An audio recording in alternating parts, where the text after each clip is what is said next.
So this video today is in response to a question that I had from Sue Ann after she watched the video on the rounded back adjustment.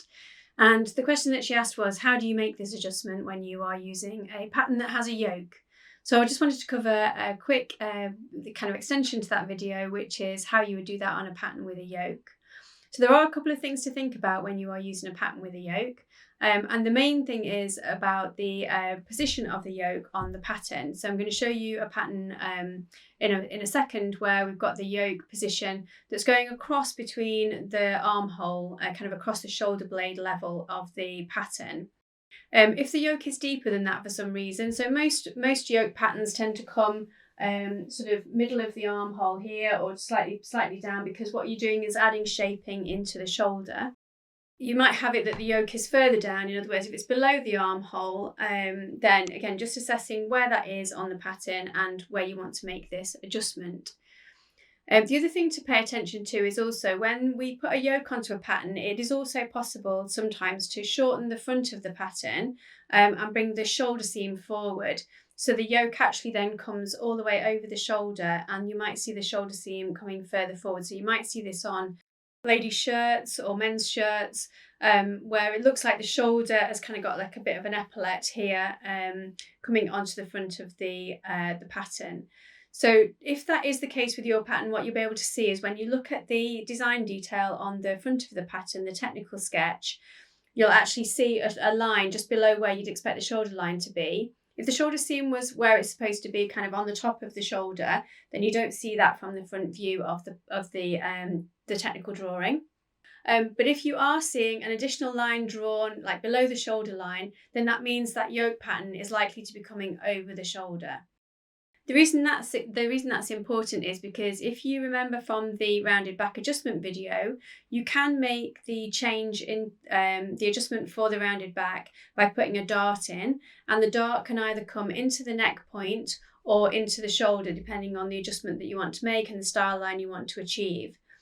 If you have got a shoulder pattern that is coming, a yoke pattern, that's coming with the shoulder over the shoulder, to the front, and it's kind of eating into so you kind of shorten the front pattern, then you may choose, rather than complicating that, you may choose to take your dart point up to the neck rather than taking it into the shoulder seam, because otherwise it's going to try and come over the shoulder and that dart won't achieve the same thing. Okay, so hopefully that makes sense. I'll try and cover that a bit more when we get onto the pattern. So we're going to look at how we make the adjustment, and I'm just going to switch over to show you a pattern of a sketch of a pattern with a yoke on it. Okay, so here we have an example of our pattern, and I've just taken this like a sketch version off the internet, but what it's showing here is this is our yoke piece. So you'll see we've got the centre back is on the fold, we've got the neckline here, and then we've got the shoulder and the armhole on this side here. And then we've got the bottom part of the pattern with, again, the centre fold here, the bottom of the armhole here, and then the side seam along the side. Okay, so when this pattern is assembled, what will happen is this piece will go onto here. This has got the seam allowance included. So it will finish like that, and you'll end up with a seam along here, and then your neckline and armhole finished off. Okay, so if you think about how we make the back adjustment, rounded back adjustment on a normal pattern, what we're essentially doing is cutting along pretty much where this line is here, and then we're putting a dart in either to the neckline or to the shoulder seam to then allow us to increase the length of the pattern at this stage. So actually it's a little bit easier with a yoke pattern in that you can almost eliminate this whole bottom section. So we can take this out of play and we can just focus on making our adjustments on the yoke piece itself. So we're just working here with the yoke piece. And the first adjustment that I'm just going to show you is pretty much the same as you would make it if you're making it on the standard pattern. So in this case, all we're going to do is we're going to draw our line at right angles to the centre front, and I'd go just slightly above the yoke point, the seam line.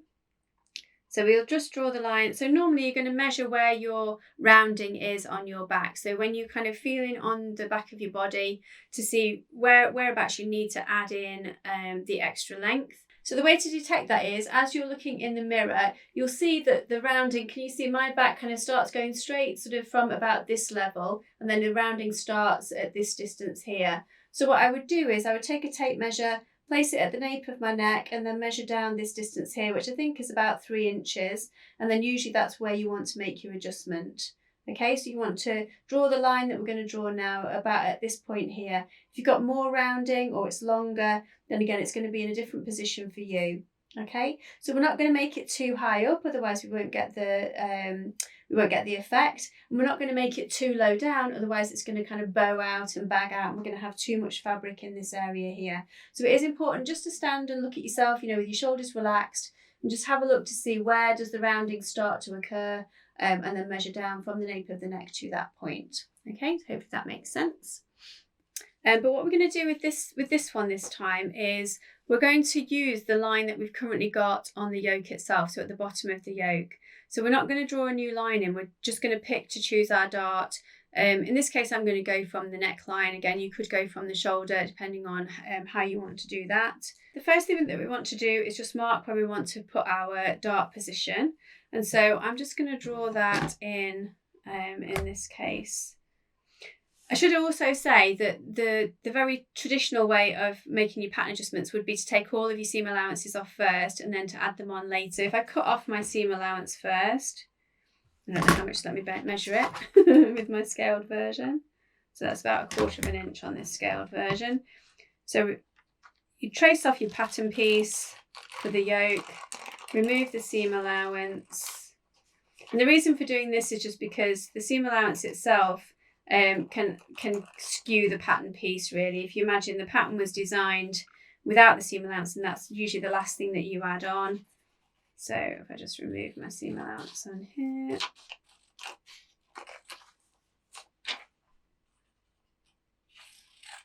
If you have notches on there, you might want to transfer the notches within the seam line.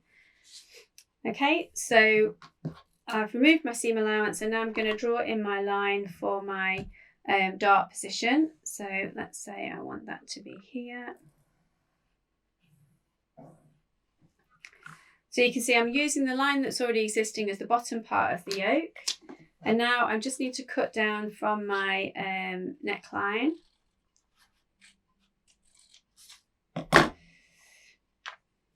Okay, so there's 2 things that I need to do on my bit of paper. So I'm going to stick this onto this bit of paper here. So the first thing is I need an equivalent of my bottom line here. So I'm just going to draw that in.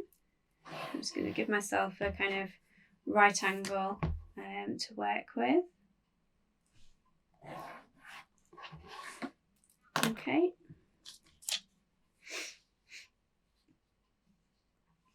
So we're going to do the same kind of exercise really. Okay, so I'm just going to paste my pattern here. So I've got a reference point and I'm going to just use my finger in this bottom corner to hold this in place. You could use a bit of tape.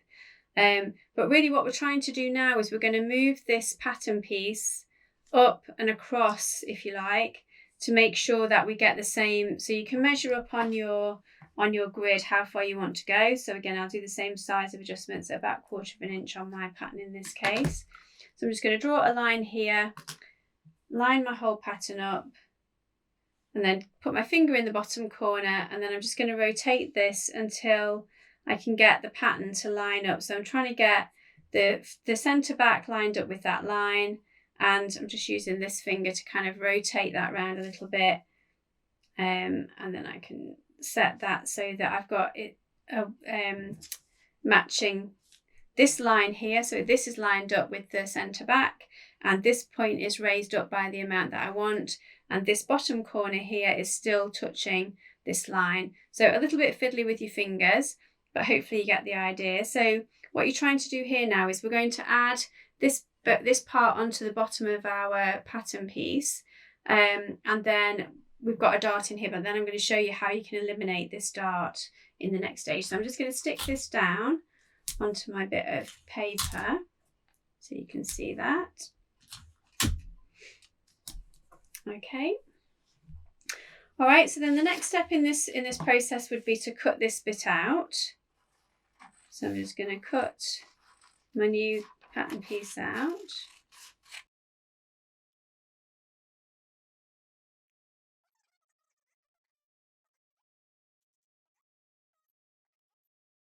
So now you could just work with that piece, that's fine, and you could put your dart point in here if you wanted to, and you could sew this with a dart. And then all you'd have to do is just add back on your seam allowance, and I'll go through that in a second. But in this case, the beauty of this way the pattern is done is that with yokes and smaller pieces like this, we can actually eliminate some of the dart if we want to do that, and we can use this bottom seam to then accommodate the dart. So if you imagine in the configuration that we had earlier, what we're ultimately going to do is sew this top part onto the bottom part of our pattern, and we can utilize this seam here to add shaping.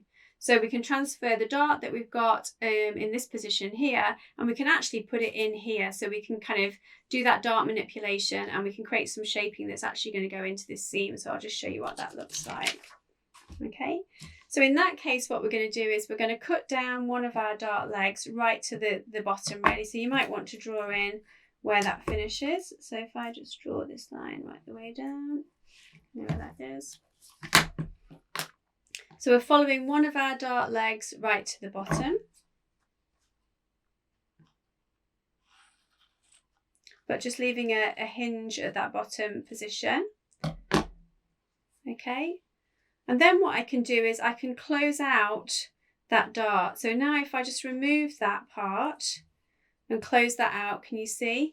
And what you can see hopefully is that as I do that, so this was it as it was straight. So this is with the dart in. And if you just follow this line kind of at the bottom here, you'll see that this is all on the same line.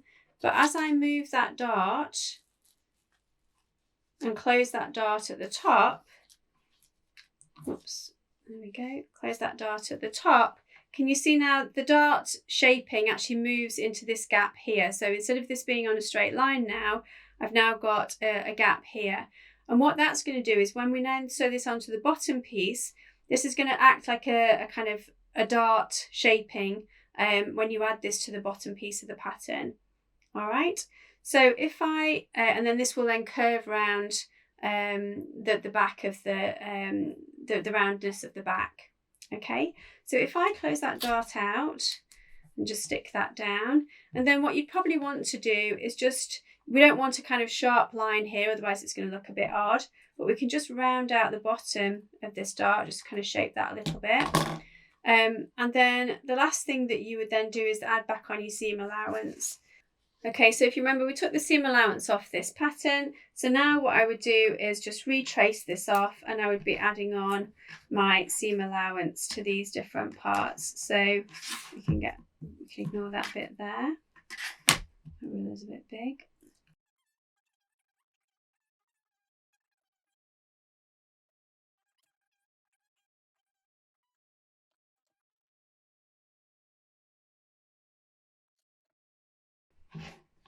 Okay, so now we have our yoke piece without any dart in it, and the shaping is actually going to come because this line is slightly curved up now. So when we sew it onto the bottom piece, it's going to give us a rounding, and it's going to pull that over the shoulder but still give us the length at the centre back.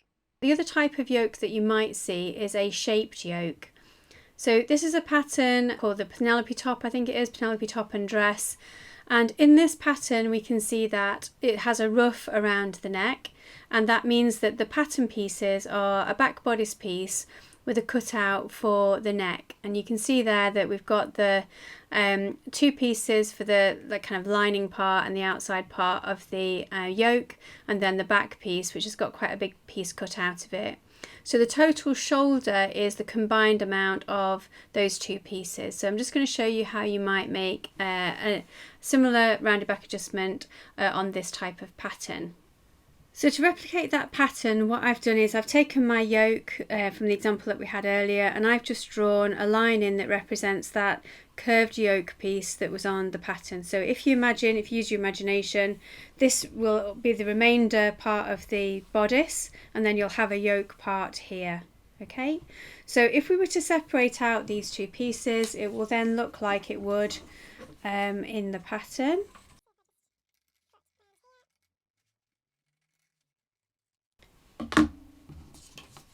Okay, And so you'll end up with your pattern pieces. If you were using that Penelope top pattern, you'd have the yoke element, which is this piece here, and then you'd have the bodice element, which would have the extension like the rest of the bodice sort of beneath it here. So you can see these two elements make up the whole shoulder seam, and both of these would normally have a seam allowance on them, so that when you stitch them together, you're going to stitch around that curve, and then that's going to give you your finished piece. So the first thing to do is trace off your pattern pieces and remove the seam allowance, particularly from this bottom edge and the top edge of this, from the bottom edge of this first piece and the top edge of this second piece. So what we're going to do now is we're going to cut along our line of where we want to make our adjustment. So again, if you imagine this was our, we'll draw our line in here. So if you remember, we've measured down, if these pieces were put together, we've measured down as far as we want to make our adjustment. And I'm just going to draw my straight line along here.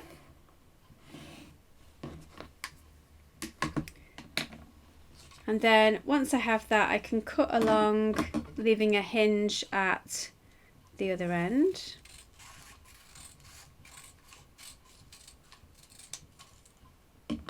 Okay. And then the next thing I'm going to do is I'm going to stick these pieces. So if you imagine you've removed the seam allowance of both of these pieces, and then you should be able to, they should fit together a bit like a jigsaw. So I'm actually just going to temporarily stick these together, and then we can reassemble it in a second. Okay, so I've got my line cut here, and then I'm also going to put my line in for where my dart would be. And I'm going to try and keep that fairly close to this bottom edge here, so that I've got an option then if I want to remove the dart, then I might be able to do that without having to sew a dart in. So I'm going to actually do my dart here. Okay, and again you could equally move this line up a little bit, although this might be too high depending on the depth of this yoke. So now I'm going to cut through my two pieces there to create my dart. So just leaving a hinge point at the bottom. Alright, so we should now have a similar piece that we had before. So just so that I can kind of keep everything on track, I'm just going to place the bottom of this pattern on my little line here. Stick that down. And now we'll just do the same as we did before. So we're going to measure how much of an adjustment, how much we want to add in. So before we added 1/4 of an inch, so I'm going to try and take it to there. So I'm just going to bring this up, and again treating this as one piece. So I'm going to try and get that to line up, get as close as I could before, and then oops, just move that over a little bit, got a bit of extra there. Okay, then I can stick that down for now. So now what that's going to do is add some fabric into this bottom part, and then also it's going to put a dart into the top part. So I've got some options here of how I want to do that. We can cut these bits along the line. I'm just going to stick those bits down as well. So now we can re-separate our yoke part and our original bodice part.